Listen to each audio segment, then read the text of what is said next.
All right, the 14th of December 1961, President Kennedy announced his intent to increase aid to South Vietnam.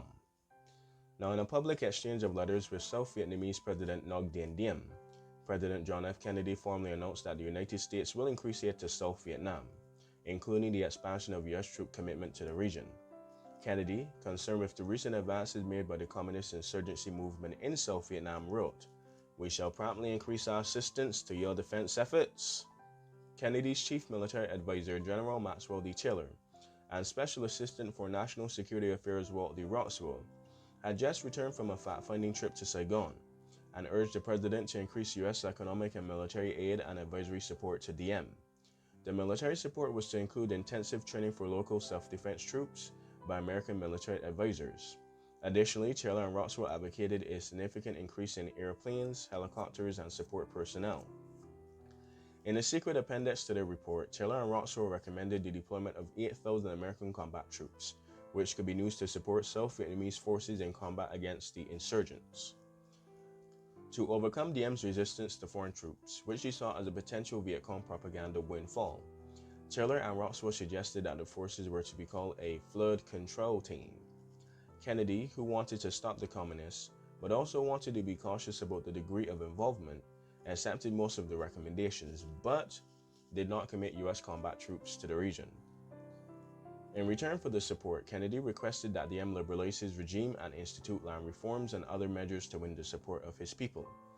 Diem initially refused, but consented when he was threatened with a reduction in promised aid that year. In the long run, however, his reforms did not go far enough, and the increased American aid proved insufficient in stemming the tide of the insurgents. Diem was murdered during a coup by his own generals in November 1963. Shortly thereafter, Kennedy was assassinated that same year as well. At the time of his death, there were more than 16,000 U.S. advisors in South Vietnam, but no more than that. Now, Kennedy's successor, Lyndon B. Johnson, rapidly escalated the war, which resulted in the commitment of U.S. ground forces and eventually more than 500,000 American troops in Vietnam, costing the lives of 50,000 U.S. troops in over 10 years and America's first lost war, which is not really true, but kind of a technicality. There's the War of 1812, then there's some Indian wars that they did lose, but in the end they kind of did stomp them out. But in the beginning they did lose, but other than that, yeah, it's not really the first, but I guess it's the first major war where it's like done, nada, like there's no coming back from it, like there's no rebound.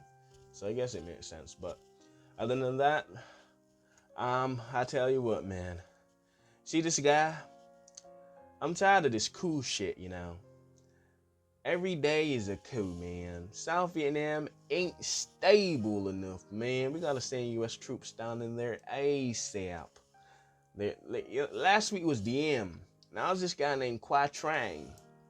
I don't understand why there's so many Vietnamese leaders in this country. It's Vietnamese. Of course they're going to be leaders in the country. But I mean, every day, it's a Diem, a Quai Trang, a Lee Hong, Bok Choy. Like, come on, man. I'm tired of this cool stuff.